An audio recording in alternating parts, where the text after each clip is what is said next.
Your bedroom isn't helping you sleep. It's working against you. In Japan, deep sleep isn't chased with white noise machines or blackout curtains from a big box store. It's built into the room itself, the structure, the air, the emptiness. Today, I'll walk you through 9 Japanese bedroom rules that change everything about how you sleep. Some of them are going to surprise you. A few of them might sting. Stay until Rule 9 because that one reshapes the way you think about your bed entirely. Trust me. Rule 4 is something most Americans have never even considered, and Rule 7 is the one almost nobody expects. Let's start at the beginning. Before we get into the rules, slow down here. Let this land. The average American bedroom is doing 3 jobs at once. It's an office. It's a media room. It's a storage space that happens to have a bed in it. And then we wonder why sleep feels so hard. In Japan, the bedroom has one job: rest. That's the foundation. That's where every single rule comes from. Not from trends, not from products, from a deep cultural understanding that your body cannot fully shut down inside a room that is asking it to stay awake. Rule 1. Clear the floor completely. Look at your bedroom floor right now. What's on it? Clothes you wore yesterday, shoes kicked off near the door, a bag you brought home and never put away, maybe a pile of things you keep meaning to deal with. In Japan, the floor is treated as sacred ground, literally. In traditional Japanese homes, you sleep on it. The floor isn't overflow storage, it's where life happens. And a cluttered floor creates what Japanese minimalists call dead weight energy, a heaviness that settles into the room and into your body before you ever close your eyes. The shift is simple. Clear floor means clear mind, every single night. Rule 2 is about your walls, and this is the one people don't see coming. In most American bedrooms, the walls are covered. Family photos, decorative prints, motivational quotes, things that feel warm, feel personal. But here's the Japanese perspective. Every image on your wall is asking your brain to process something. A photo of a vacation pulls a memory. A quote asks you to think. A busy piece of art activates your visual cortex instead of quieting it. In Japan, bedroom walls are often bare or hold one single, simple, intentional object. Not because they're cold, because they're wise. Your eyes need somewhere to land that costs them nothing. Bare walls give your mind permission to stop working. Now Rule 3, and this particular rule hits hard. Rule 3, remove every screen from your bedroom. The television mounted across from the bed, the tablet on the nightstand, even your phone charging right beside your pillow. You know this already, right? You've heard it 100 times. But here's what Japan actually understands that most Western sleep advice misses. It's not just the blue light, it's the association. When a screen lives in your bedroom, your brain stops reading that room as a place for sleep. It starts reading it as a place for stimulation. In Japanese culture, the bedroom is a dedicated space, purpose-built. A room that has seen 1,000 nights of good rest knows how to hold that energy. A room that streams your favorite show until midnight does not. Rule 4 is something deeply rooted in Japanese daily life, and most Americans have genuinely never tried it. Rule 4. Sleep closer to the ground. In Japan, the traditional sleeping surface is the shikibuton, a thin, foldable futon laid directly on a tatami mat floor. Not a platform bed, not a four-poster with a thick mattress, the ground. And there's a reason this practice has lasted centuries. Sleeping low keeps your body aligned with the natural temperature gradient of the room. Cool air settles near the floor. Warm air rises. Your body regulates better. Your nervous system calms faster. There's also a psychological shift that happens when you sleep close to the earth. Less elevation means less stimulation. Your body understands it's resting, not performing. Rule 5 is about temperature, and Japan takes this more seriously than anywhere else in the world. The Japanese concept of thermal comfort in a sleep space isn't about setting a thermostat and forgetting it. It's about airflow, real, moving air. In traditional Japanese homes, the shoji screens and sliding doors were positioned to allow natural cross-ventilation throughout the night. Cool air entered from one side, stale air left from the other. The body slept inside a gentle current of fresh air, not a sealed, recycled box. Most American bedrooms are sealed tight, windows locked, HVAC running. The air inside doesn't move, it sits, and stagnant air makes stagnant sleep. The shift. Open your window tonight, even just a crack. Feel what real air does to the quality of your rest. The difference between recirculated air and living air is profound. Your lungs prefer novelty. Your nervous system relaxes when it detects fresh oxygen entering the space. This is why hotels with operable windows consistently receive better sleep ratings than those with sealed climate control only. Rule 6 is about light, and it goes further than you think. In Japan, the transition from daylight to darkness is treated as a ritual, not an accident, not something that just happens when the sun goes down. The evening light in a Japanese home dims gradually, intentionally, following the natural arc of dusk. Paper lanterns, warm, low lamps, the glow of a single candle. The body's melatonin response is triggered by darkness, yes, but it's also triggered by the quality and warmth of the light that comes before it. Harsh overhead lights blasting white brightness until 10 at night are telling your brain it's noon. Your body believes what it sees. In Japan, they understand this deeply. Dim your bedroom light by 7, warmer tones, lower sources. Let your body start its descent before you even lie down. Rule 7 is the one I promised. The unexpected one. Rule 7, stop keeping books in your bedroom. Now wait, hear this out. In Japan, there's a concept called tsundoku, the habit of accumulating books you intend to read but haven't yet. Stacks of unread books, piles of good intentions sitting on the nightstand. And here's the hard truth. Every unread book in your bedroom is a tiny weight, a quiet voice saying, "You haven't done this yet. You should be reading this. You're falling behind."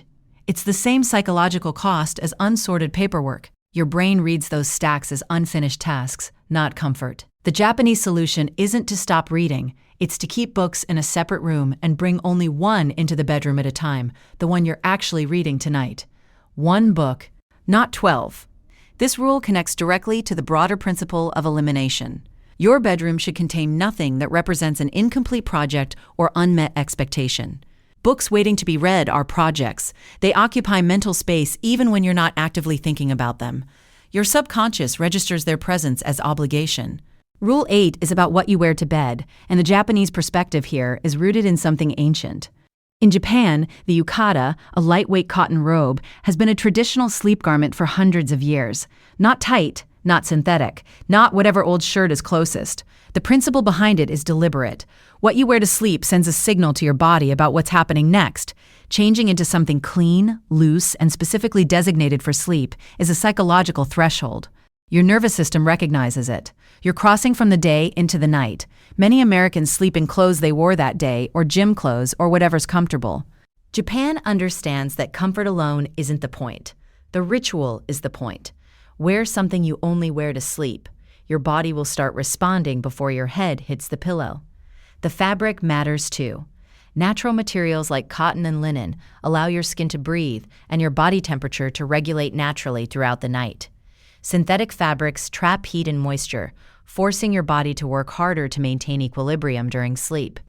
This constant internal regulation, even at a subtle level, fragments sleep cycles and prevents you from reaching the deepest restorative stages. Now, Rule 9, the deepest one, the one that reshapes everything. Rule 9, make your bedroom boring on purpose, not cold, not sterile. Boring. In Japan, this is called the intentional use of empty space. The idea that negative space, emptiness, silence, the absence of things, is itself a thing of value. American bedrooms are curated, decorated, styled. They're meant to look beautiful and feel inspiring. But here's what Japan knows. Inspiration is the enemy of sleep. Your bedroom should inspire nothing except rest. No vision boards, no statement furniture, no carefully arranged decor that asks your eyes to travel and your mind to follow. One lamp, one surface, one sleeping place. The visual quietness of a Japanese bedroom isn't a design choice, it's a sleep strategy. And it works. There's something worth naming here, because it connects rules 1 through 9. Japanese sleep culture isn't minimalist for aesthetic reasons. It's minimalist for biological ones. The human nervous system responds to its environment constantly, even during sleep. A cluttered room keeps the nervous system slightly activated all night. A simple, quiet, dark, cool, still room gives the nervous system nothing to process, nothing to guard against, nothing to finish. And in that nothing, real sleep finally happens. Deep, restorative, full-cycle sleep. The kind Americans keep chasing with supplements and gadgets. Japan builds it into the room itself. Let's talk about the evening routine that ties all 9 rules together. Because the Japanese don't just maintain a sleep-ready bedroom. They perform a nightly transition into it. In many Japanese homes, the ritual of preparing for sleep begins well before bedtime. The shikibuton is unrolled from the closet and laid out on the floor. This is intentional. You can't leave it set up all day because the room has other daytime uses. The act of unrolling it each night is the act of declaring tonight's purpose. It signals to everyone in the household and to your own body that the day is done. Americans leave beds permanently made, permanently available, permanently waiting. There's no transition, no signal, no ritual threshold. Japan builds that threshold in every single evening. This unrolling ceremony takes perhaps 2 minutes, but those 2 minutes are sacred. They're the moment your mind shifts from daytime tasks to nighttime rest. Without that transition, your brain stays partially engaged in the day's concerns, even as your body lies down. The ceremony creates a clean separation. Before the unrolling, you are awake. During it, you are transitioning. After it, you are preparing for sleep. This structure matters more than most people realize. Now here's what most people don't expect when they start applying these rules. The first night, you might not sleep better. You might actually feel uncomfortable. The room is quieter, the floor is harder, the walls feel bare. Your brain will look for stimulation and find none. That discomfort is actually evidence that it's working.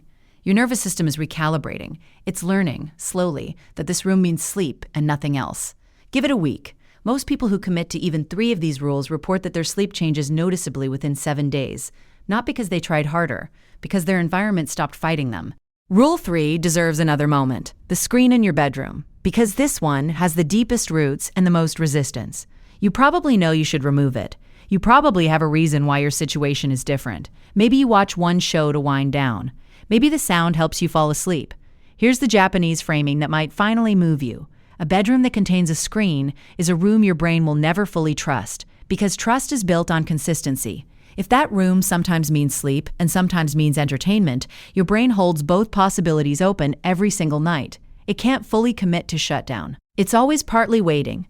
Remove the screen completely, and within 2 weeks, your brain starts treating that room as a sleep room the moment you enter it. That's not a theory. That's conditioning. And Japan has been doing it for centuries without calling it anything special. Temperature gets its own moment too, because the Japanese practice of cooling the sleep space goes beyond windows. Traditionally, lighter bedding was used in warmer months and layered heavier in colder ones. The body wasn't forced into a single controlled climate all year. It was allowed to respond to the actual season. This seasonal bedding shift, called kotatsu culture in winter, and the use of light linen in summer, keeps the body's thermal regulation active and healthy. American bedrooms often run the same temperature, 12 months a year. Same blanket, same sealed window. The body adapts, yes, but adapting to an artificial climate is different from thriving inside a natural one. Your sleep quality shifts with the seasons when you let it. Let's address scent, because Japanese bedroom culture includes this too, quietly. In Japan, a faint scent of hinoki cypress wood, yuzu citrus, or green tea is sometimes used in the sleep space. Not as an air freshener, as a grounding tool. The olfactory system connects directly to the limbic brain, the emotional and memory center. A consistent, calm, natural scent in your bedroom trains your brain to associate that smell with safety, with rest, with the transition into sleep. Nothing synthetic, nothing strong, just a faint natural signal saying the same thing every night. You are safe, you can stop now. Many Americans never think about scent as a sleep tool. Japan has quietly understood it for generations. Here's your reset test. Walk into your bedroom right now and count how many objects in that room have nothing to do with sleep. Every screen, every unread book, every decorative item that catches your eye and asks your brain to process it, every piece of clothing on the floor, every charging cable snaking across the nightstand, count them. That number is your sleep debt, not the kind you feel in the morning, the kind you're paying every single night while the room you built to rest in keeps quietly asking you to stay awake. Start with the floor, then the walls, then the screens. 3 changes. 1 week. Your sleep will tell you everything you need to know.